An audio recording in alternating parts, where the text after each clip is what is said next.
It's not an issue of Wahhabi, non-Wahhabi, what. People have been here for years on end. It's an issue of intolerance. It's an issue of extremism on all parties. I believe every ustaz makes mistakes, without exception. Take the good from all of them and leave the bad. When someone preaches hatred against another, discount it, and if you have the opportunity, go to them and tell them, please, don't talk about other people. I want to ask you a question, and I'm going to stand for this. You know who I am, right? I'm a brother of yours in faith.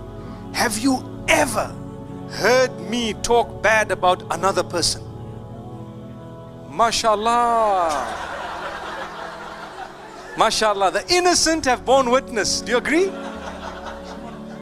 Why?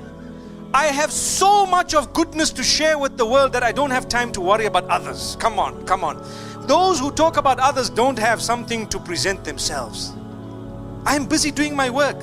So many people send me messages, oh, someone called you a Wahhabi, someone called you a Sufi, someone said you're a Salafi, someone said you're a Deobandi, someone said you're a Barelvi. Some of these names I don't even know what they mean, to be honest with you. I was waiting for the day they said someone called you a chocolate man, because that's true, you know. But all these names, for me, I say, hey, look, I know what I am. I'm a Muslim, and I'm trying to spread a good message amongst all groups. Let me carry on doing my work. The minute I turn to fight them, I become a fighter. I cause a bigger problem.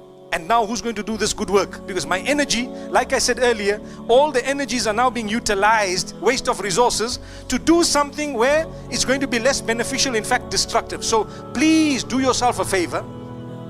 When you hear labeling, you need to be more intelligent than the label. You need to rise above it and tell yourself, whatever good is coming from this person, I will take it. Whatever bad is coming, I will discount it. The reason is, even if you belong to one group, it does not mean the ustazas of your group, everything they say is right. They will also say wrong things. You will have to pick it up. So this is why I say, let's not allow our nation to crumble based on this labeling that's going on. Take the good from everyone and leave that which is not good, no matter where it's from.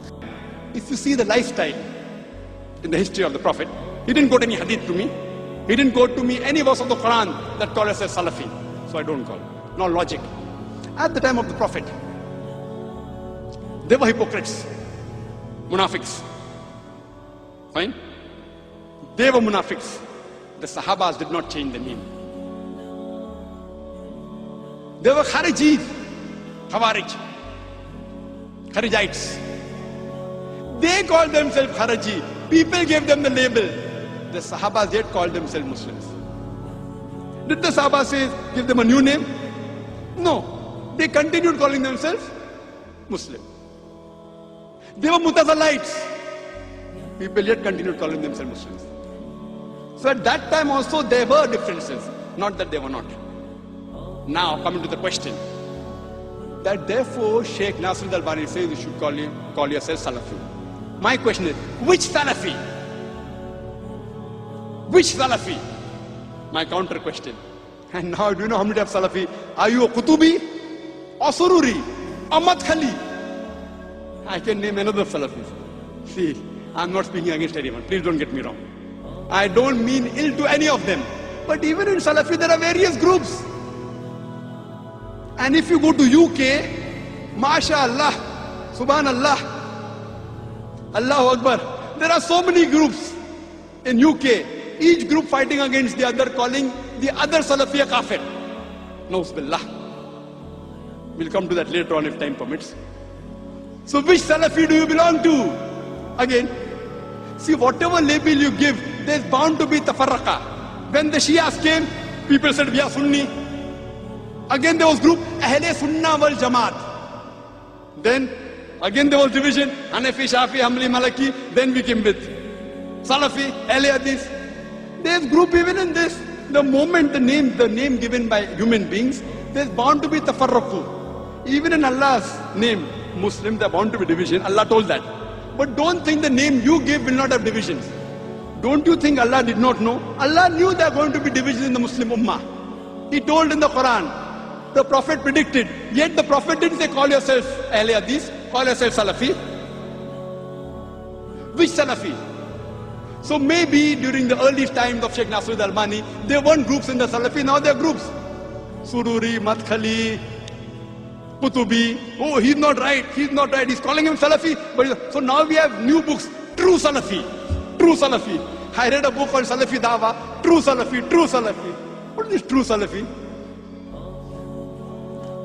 I say, you know, we had a Dawa training program in Bombay, where we invited people from different parts of the world. There were 19 people from 14 different countries. And many of them were from Medina University, mashallah, from Bahrain University, all more than 50% were Salafi, mashallah. So we had a discussion there. So then I asked the question, Salafi short name. Instead of saying, I believe in Quran and Hadith according to the way of Salafi Salihin, shortcut Salafi. So I asked him, the Salafi Salihin is better or Muhammad Sallallahu Alaihi Wasallam is superior? Who's better?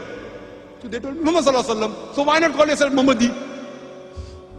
Right or wrong? In India, who calls themselves Muhammadi? You know? Do you know? Do we agree with them? No. Who calls themselves Muhammad in India? Who is superior? Muhammad Sallallahu Alaihi Wasallam, Allah.